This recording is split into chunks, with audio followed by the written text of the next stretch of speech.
So I know this is after lunch on day 3, so I'm going to try to keep this going and be pretty quick through this because I think it's a pretty simple idea. But I'm really excited to share it with you and get any kind of questions and thoughts that you guys have. And so like Tara talked about, I think over the course of the last 3 days, I've already personally been a part of several conversations, and I'm sure there have been others, about how do we measure all of this? How do we measure self-management? And I think that there are a lot of reasons why we want to do that, but I think not only can it help us deepen our understanding of the efficacy and dynamics of self-management, but also I think there's a sense that data can help us or help legitimate and increase acceptance of this as a new organizational paradigm. And so, but one of the big barriers, there are many, but one of the big barriers to having good data and really measuring the efficacy of self-management is just the difficulty of getting enough data. And one of the reasons for that is just that there are not a ton of organizations that are operating in this way, period, let alone to try to get data, enough data to actually be able to run statistical analyses that you would need to kind of have confidence about any sort of result. Now, there are other complications as well that I think Michael and I talked about on Tuesday about running kind of the difficulty of running experiments. But I think lack of data or not enough data is another big barrier. And so that's what I want to talk about today, is an idea for how we overcome that. And so, as an organizational researcher who's spent time now developing a survey that I think is a good vehicle for measuring outcomes relevant to self-management, I think there's an opportunity here to actually leverage that survey and also leverage the community here of organizations and around the world who are not here that have adopted Holacracy to try to collect and try to capture the experience of those organizations. And so it's a pretty simple kind of pitch/idea, which is that for organizations that are interested, they could take this survey or some version of this survey in exchange for having access or sharing the results and the underlying data from that survey. And collectively, across the many different organizations that would take that survey, form and create a large data set that gets at and captures the experience of organizations going through self-management. And so I think for organizations that have not yet adopted it, which I think is kind of the perfect kind of place to start this data collection, you would ideally have organizations take this survey right before they adopt Holacracy, and then also do follow-ups at a kind of suitable time interval. I don't think that necessarily has to be a sort of standard kind of time interval, but it could be up to what the appetite of the organization. But even for those organizations that are already adopting, I think there's still value in collecting data from those organizations just where they are. So, what are some of the benefits for organizations? So I think, this is a survey that uses established outcomes, so established in kind of scholarly literature, with survey items that have been psychometrically tested and validated, which is a fancy term, but it basically means that people have done the work to actually make sure that these items test the underlying construct in a precise way. It also would enable organizations to assess the change in their own organizations over time on these key outcomes. So if they took the survey, if they administered the survey at baseline and then 6 months after, 12 months later, 24 months later, organizations could chart how these key outcomes evolved over time. I think one really exciting possibility is that over time, as this data set develops, we could actually benchmark where organizations are relative to all of the other organizations that have adopted Holacracy. We could do that by industry, potentially if there's enough. We could do that by region, so by Europe, Asia, US, and start to do comparisons there. Also by size of organization or length of time having adopted Holacracy, you could start to cut the data in a variety of interesting ways to provide insight into how organizations are doing relative to each other.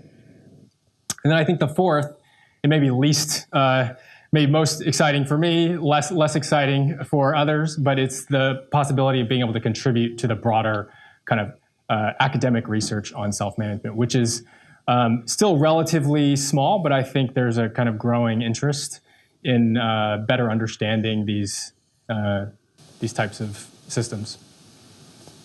So what's in the survey? So a little bit, just I want to share kind of what constructs are currently in the survey that we administered at WATEC, partly to share kind of what are some of the key constructs that we're already thinking of measuring, but also to provide, to gather input. So I would love feedback if there are kind of outcomes that you don't see here that you think would be really useful to have as part of this common data set, then this is the time to actually gather that feedback. So the way it's currently kind of divided is there are individual level kind of outcomes. So how, outcomes that are relevant just for individual employees. There's sort of team level outcomes. And included in there are some organizational level, but I'll get to why that's a little difficult here.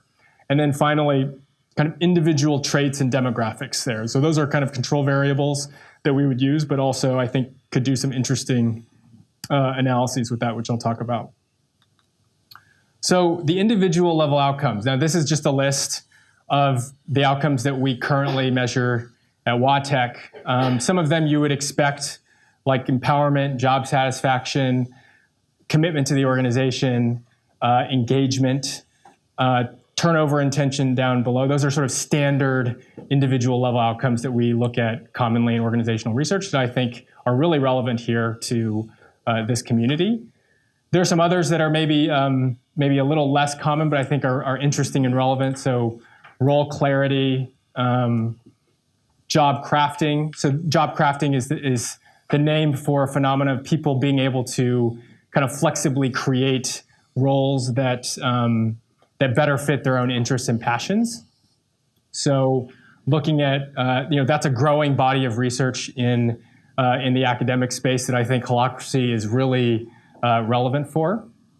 Stress and emotional exhaustion, voice, which is the term for employees speaking up, the sort of tendency or frequency of employees speaking up, cognitive complexity, and managerial style. So this is just a kind of a sampling of the individual outcomes that are currently in the survey. At a team level, we're currently collecting information on team effectiveness overall, team coordination and kind of clarity of roles at a team level, like who's doing what, team cohesion and conflict, so like relationally, what are the relational dynamics in the team and how does that change, team learning, psychological safety, and then currently perception of organizational politics. So that's more at an organizational level, but it's how individuals feel about the level of politics in the organization, whether decisions are being made for political reasons or for kind of more functional reasons. Yeah. Team, circle? Yeah. Yeah, so in Holacracy, it would be at a circle level.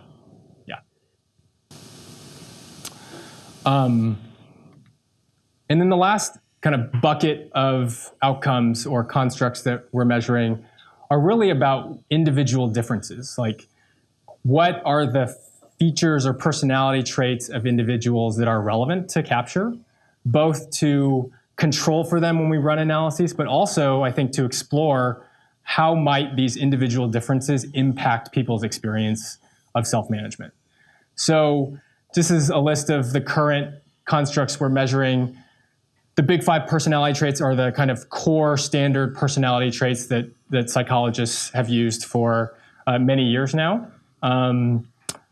Authoritarianism is really like people's kind of orientations towards hierarchy and towards power.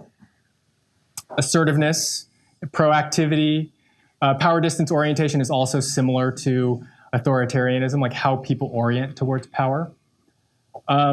We also have an interesting, as part of this, I developed a measure of maturity in terms of understanding of holacracy. So that's actually a really good measure that I think, while we haven't run the analysis yet, I think will correlate pretty highly with people's experiences of holacracy. Just how well do they understand the underlying system? Data, no. Results. And then finally, your sort of standard demographic variables as well that we would want to collect to control for that and also explore if any of those make a difference. So that's the kind of current survey. Again, if you have thoughts for, okay, what about this? I think this will be really relevant. Please, either in the Q&A or afterwards, please let me know. And then I think the last piece I want to run through is just what types of questions do I think this data can help us answer? And also what types of questions do I think this won't really help us with? And unfortunately, I'm going to start with the negative.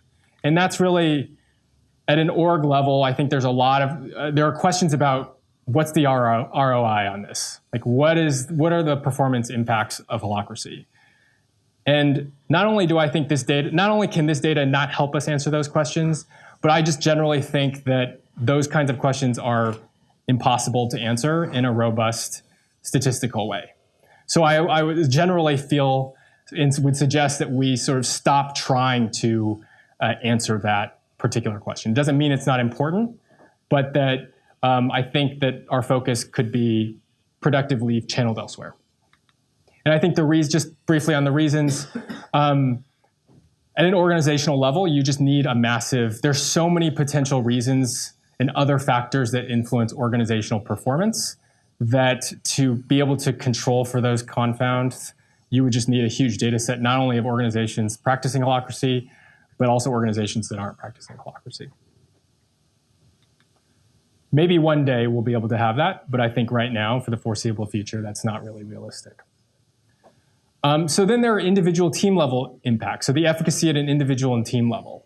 And so this is where I think this data set can really start to help provide insight into that, especially practical knowledge. So I don't think this is necessary, again, because we're still only collecting data on organizations that are adopting self-management. We don't necessarily have the comparison or the control to run, I think, robust statistical analyses. But I think from a practical standpoint, for managers or practitioners or leaders who want to know, okay, what's really changed at our organization, I think this can really help provide insight as to how do people feel more empowered, by how much? How is this affecting people's likelihood of leaving the organization, or how committed they feel to the organization? So those kinds of questions are really important and I think can be assessed from this data. And then third, I think looking at differences in individuals' experience with self-management. So this is where I think this data can really actually provide really robust, statistically significant results and insights as to what factors influence why some people might fare better, might like it better, might feel more empowered, might experience more change than other people. And so, and also answer questions like what organizational factors might influence. So if some organizations you see a bigger uptick in certain outcomes, are there organizational factors that might explain that, whether that's their size, whether that's their industry, et cetera. And we can also look at potentially what factors might affect whether managers make this shift or not. So are there personality indicators that can sort of reliably predict whether some managers are more likely to make this shift or less likely to make this shift? And then finally, I think this is maybe less from an academic perspective, but more from a kind of practical knowledge, like how do we compare these changes and these outcomes across different sets of organizations? So back to the benchmarking conversation, what kinds of differences do we see across cultures, across industries, and across different types of firm size.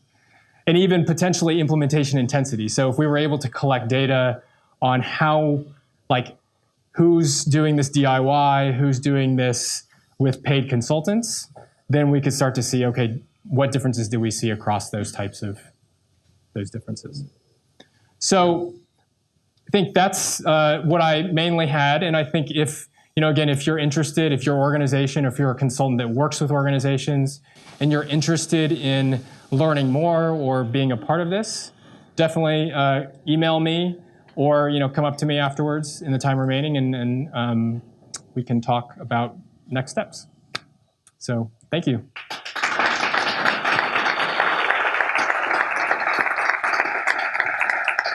Cool. We've got some time for Q&A. What questions do you have? David. How can you control, for example, in job satisfaction? Yeah.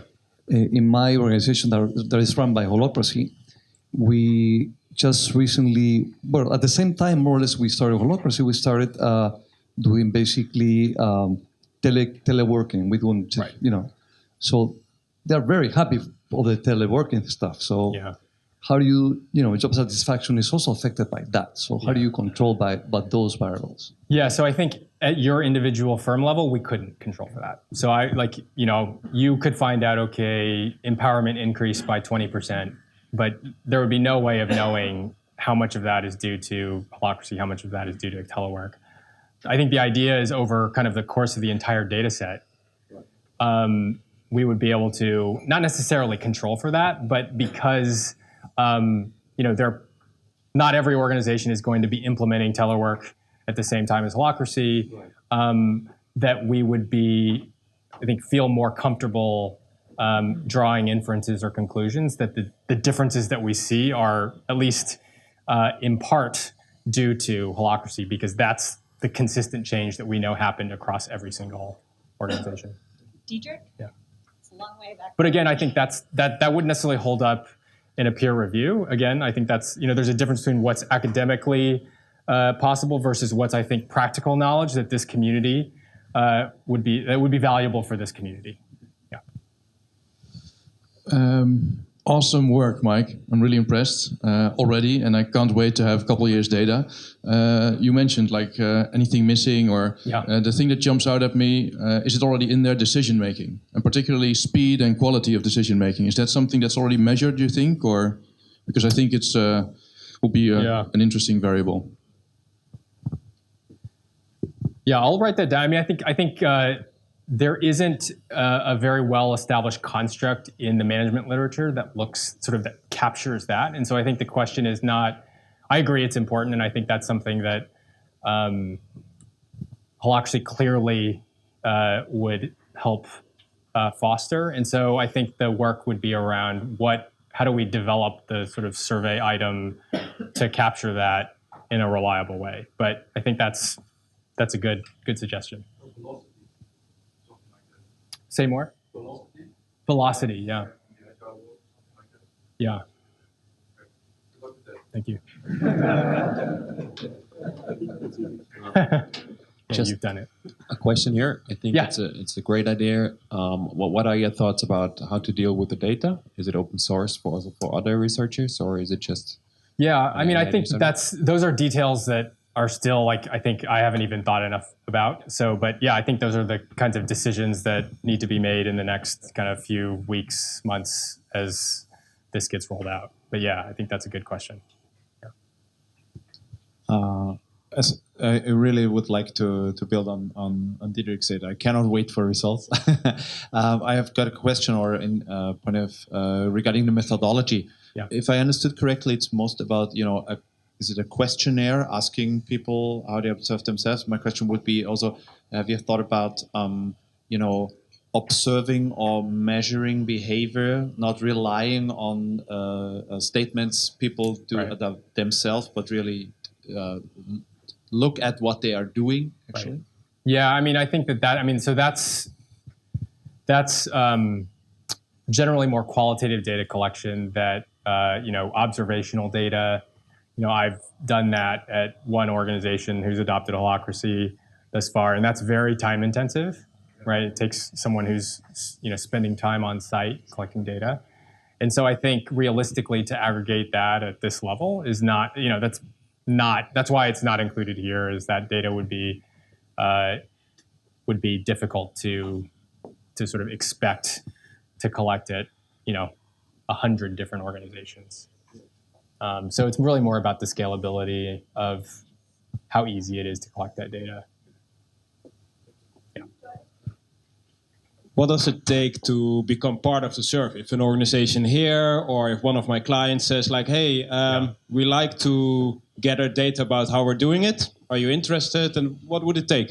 Yeah, I mean, I think at this point, email me. And I think that the sort of next process is to figure out some of the details and logistics around what this looks like.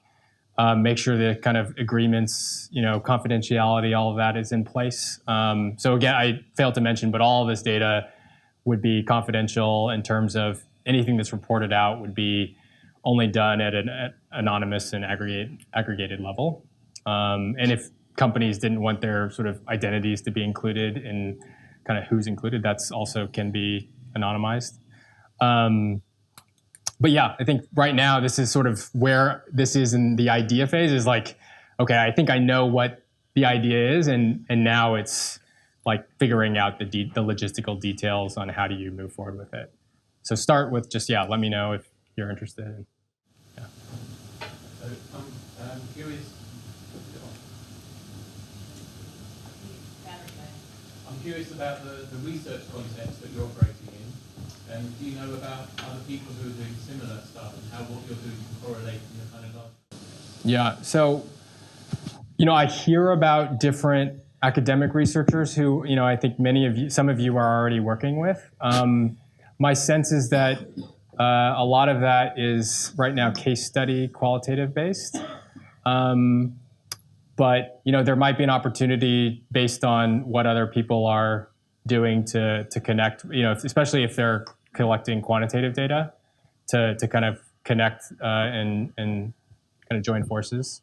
But I'm not currently aware of anyone else who's actively collecting quantitative data at a kind of, I think at the sort of scale that I'm thinking about here. But if you're aware of them, please let me know. And I think that would be a good thing to do.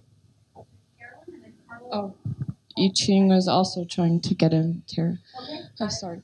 Mike, any thoughts so far on like a minimum kind of, surveying once or maybe even twice or in less than a year might not be optimal? What do you think? Like minimum of 1 year or 5 years? Like you mean time between surveys? Participating in the research, what do we need to think about? I mean, ideally for organizations, I think it's more useful for organizations to participate at least twice, right? Because otherwise you don't know what change happened.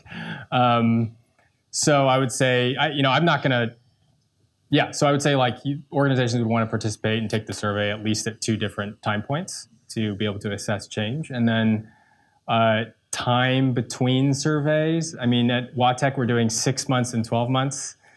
I could see it 12 months being a better kind of standard length of time, because 6 months is pretty short from an implementation perspective.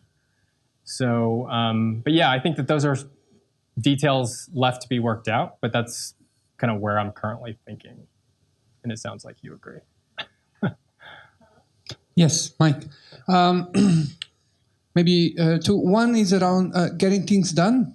In the individual part, I don't remember if there's any particular metrics that looks at that personal efficiency and like productivity in dealing with your own stuff. Yeah, so I think that's an easy thing to add. Yeah, I mean, I think the reason why we didn't add productivity is originally we wanted to find an objective measure of productivity, but we couldn't at WATEC, and so I think maybe we just decided, or I failed to add that to the survey. But I think like a personal rating of how productive they feel is a great addition, and easy addition. Good. And eventually the second one would be around, I work after my personal purpose. I work after my personal purpose and the organizational purpose. I work after the personal purpose, the organizational purpose, and something bigger than us, the word purpose. Is there any way or any interest in like to what extent they now conceptualize their work as going beyond just the organizational purpose and moving into some broader societal? So I think like meaning, like how meaningful is their work could be sort of one very established construct in the research literature that we could draw on to get at some of that.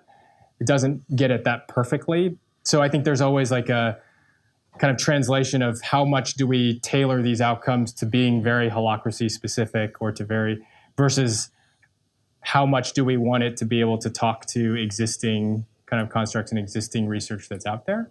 But I think that's a good, generally like meaning and of work could be a good thing to include. So thank you. Hi, Mike. Yeah, I'm just. I think this is a really good research background that we really needed. Just a couple of suggestions, because for Holacracy it's all about the purpose and also and behind the purpose and motivations. Have you thought about any kind of data that can really to measure the overall motivation behind that, right? So because and also I think this qualitative study always has a problem. That's a Hawthorne effect, right? Once you ask people to get feedback and based on the context, they realize they are giving the answers, right? It's not so I prefer something like more quantitative. It's more like I don't know if you have read about book written by MIT professor called Alex Pentland. It's a social fix. I really love that. If there is a way to measure, those, behavior change, more quantitative way, that would be great. Yeah, no, I agree. I mean, I think that if we could measure behavioral data around productivity, around how people work, and all of that, like I think that is, in a way, the gold standard for the kind of data you would want to collect. But I think that's at this point it's challenging in part because we're trying to like collect data that is the same across multiple different organizations. And so most organizations don't have that data. And B, even if they did, it wouldn't be comparable across organizations. So it's a trade-off. And I think that kind of research study, you would want to focus on one organization and collect that data in that way. And this is I think it's valuable and valid, and I think this is a different research design with a different, which gives you different strengths and different weaknesses. Hi, Mike. Oh, yeah. And I will pass my mic to you. The question is, did you thought about the influence on survey of other methodologies that have been used in a survey company? For example, some of the measurements that I saw could be influenced by Scrum, for example. Yeah. Or by some other agile stuff, and it could be interesting to see it. And the second one is, could you give a little example how you would get a feedback, for example, about team coordination, like what it could be? It could be a question with several answers, or it could be a question with an open answer, or it could be a test or something. So most of the questions are closed-ended, right? They're going to be a numerical scale, 1 to 7 Likert scale of like how much do they agree with the current statement or how strongly do they feel about it. And so with coordination, I think there are like 2 or 3, each of these constructs, there's like 2 or 3 questions underlying it that get averaged. And so coordination, I think, is questions like, our team works well together, or, when our team encounters barriers or conflicts, we work through them. I can look at the exact wording of those question items, but those are the types of questions we ask. I think in terms of other things that organizations are doing, I think that relates to this gentleman's question about other kind of interventions that are going on at the same time. I think that actually, as I think about it, it would be good to ask a question for every company: what other interventions or changes are going on at this time that might impact these results, and we could just have that data as well and control for some of that. Yeah. Okay. Yeah, but okay. My question is, if you are asking the self-determination construct in your survey. Self-determination. Yeah, self-determination. They basically for autonomy, competence, and relatedness, and I found it that it's so much related to holacracy. Yeah, so that's actually part of the empowerment construct. So self-determination is a sub-construct of the empowerment construct. Wonderful. Yeah, and it's actually it's called self-determination. So. Wonderful. Yeah. Well.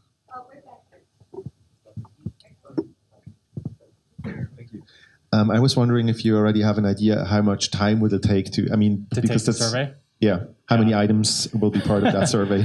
Because it's usually a big part. Yeah, it's a big issue. So right now the survey is too long. It's like 100 questions. Right, and we were able to get away with that at WATEC because I think people were bought in, they opted in. So, I would love to get the survey down to 50 or 60 questions, which I know still probably sounds like a lot. These are pretty quick to answer. There are no open-ended questions. I think at WATEC it took about 20 to 25 minutes to answer the survey. It's not horrible. But, it's always a give and take of like, if we try to reduce it down to, by half, like we have to cut out a lot. And so then it just becomes what's most important and what's not. So yeah, I would like to shorten it though by, I'd say at least 25, 30% from where it is now. Yeah, my question was, so for those organizations that are practicing and say, yeah, I'll participate, do you have any sense of which measures might be helpful for them in terms of like being able to adapt or modify, identify problems in their practice? So I think, I think it would be valuable from a benchmarking perspective. So let's say they've been doing it for a year, right? Ultimately, over time, maybe not immediately, it wouldn't be as useful because we wouldn't have that benchmarking data yet. I think that, but it would just have like kind of let's create a baseline, even if it's 12 months after they adopted, let's create a baseline and then survey 12 months later and see what if anything has changed. I think that the holacracy maturity questions would be kind of more helpful from an implementation perspective. And so these are questions, I know there's been a lot of different rubrics and scales for how do we measure how well people are actually implementing. So I think that the difference that in this scale, so Michael presented one that's really around like observing behaviors in meetings and things like that. This is really asking people's questions about their conceptual understanding of what holacracy is, both what it does, and like how to actually process issues in holacracy. So there are some questions that ask, okay, do you do this in tactical or governance? There's some true-false questions about what you can do at different points, and then there's like conceptual questions about how does holacracy change power? And there's kind of multiple choice questions, and these are based on kind of my research and interviews with individuals who've practiced holacracy and some of the common misconceptions about what holacracy is and does. And so I've found actually and tested this and compared individual responses to this scale with coach ratings of these individuals, and they actually match up quite well. So I think it's a good, at least for now, it's a good scale to measure maturity. So that's, I think, something that would definitely be valuable for organizations that are already adopting. Wonderful. Thank you so much, Mike. Thank you.